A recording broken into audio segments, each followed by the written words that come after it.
300초안의 시장 이슈 점검합니다. 박민영의 300입니다. 카운트다운 시작하도록 할게요. 자, 오늘의 주제, 한 종목 이야기를 조금 자세하게 풀어보고자 하는데요. LS전선 혹시 아십니까?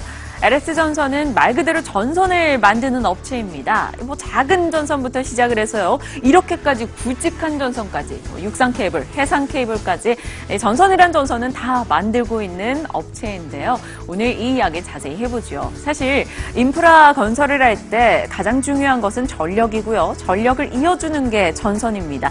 그렇기 때문에 그 스토리를 한번 파악해볼 필요가 있을 것 같네요. 자, LS전선 같은 경우는 우리나라에서 가장 오래된 전선회사이고 전선 쪽에서는 독보적인 입지를 자랑하고 있습니다. 전선 시장은 과거에 상당한 가파른 성장을 기록했었죠. 1990년대만 해도 매년 8% 이상씩 꾸준하게 성장세를 키워나가면서 탄력적인 움직임을 기록했었습니다. 하지만 이내 성숙기에 진입하게 되고요. 2000년 이후부터는 전선의 증감률이 계속해서 떨어지는 모습을 확인할 수가 있었습니다. 이렇게 탄력이 둔화되는 이유는 딱 하나였죠. 더 이상 전선을 깔 곳이 없다라는 거였습니다. 이로 인해서 LS전선 측에서는 한계에 봉착하게 되죠. 그들은 살기 위해서 또 다른 방법을 찾아야만 했습니다. 바로 해외 시장을 개척해보자라는 거였는데요. LS전선 해외 개척의 첫 발판으로 자리를 잡았던 게 바로 베트남입니다. 베트남 같은 경우는 이 높은 경제 성장률을 자랑하고 있죠. 포스트 차이나라고 지칭이 될 만큼요. 그리고 미얀마나 라오스 대비해서는 경제 규모가 상당히 큰 편이고요. 우리나라 땅보다는 한 1.5배 정도 큰 상황인데 인구는 무려 1억 명. 그중에서도 50% 정도가 바로 젊은 층이라고 합니다. 한마디로 베트남은 성장 동력을 톡톡히 갖추고 있는 업체다라는 거죠.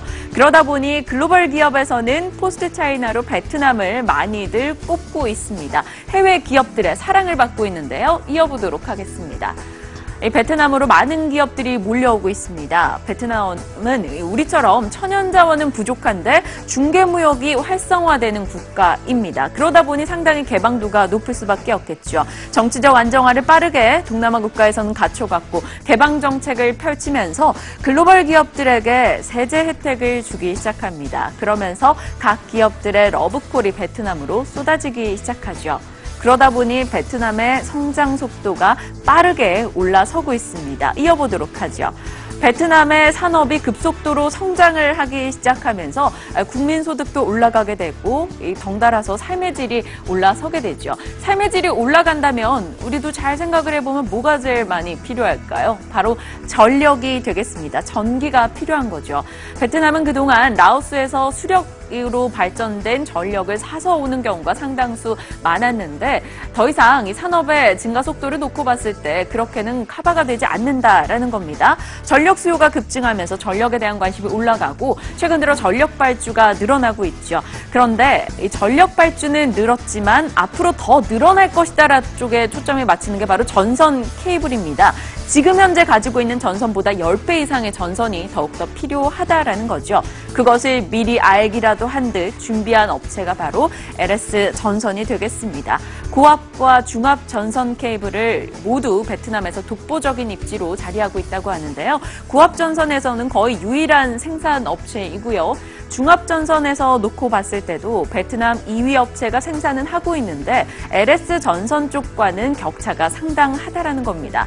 LS전선의 지금 현재 베트남 업무를 다 도맡아 하고 있는 자회사가 바로 LS전선 아시아입니다. 최근 들어서는 8월에 LS전선 아시아는 미얀마와 광케이블 계약까지 따냈다라고 하죠. 올해 들어서부터 관련한 금액들이 잡히기 시작하면서 시장에서는 실적이 좋을 것이다라는 기대감 등도 최근 나오고 있습니다. 그래서일까요? 어제 LS전선 아시아 주가가 상승한 채 거래를 마쳤습니다. 그동안 주가 부침이 참 심했던 종목인데요. 지난 연말에도 남들 다 갈 때 상승해주지 못했었네요. 하지만 어제장 4% 이상 올라오면서 그래도 나라는 종목이 있어라고 이름을 알렸습니다. NH투자증권에서는 목표 주가 8,200원 12월 말경에 제시했던 목표가입니다. 8,000원대까지 내다보고 있고요. 미얀마 법인에서 해서 앞으로 꾸준하게 실적이 나올 수 있을 것이다 라는 기대감을 내비쳤습니다. LS 전선은 상장되어 있지 않기 때문에 베트남 업무를 모두 총괄 담당하고 있는 LS 전선 아시아를 오늘 성장 스토리가 유효한 종목으로 한번 꼽아봤습니다. 관심 가지고 살펴보시길 바랄게요. 카운트다운 종료합니다. 지금까지 박민영의 300이었습니다.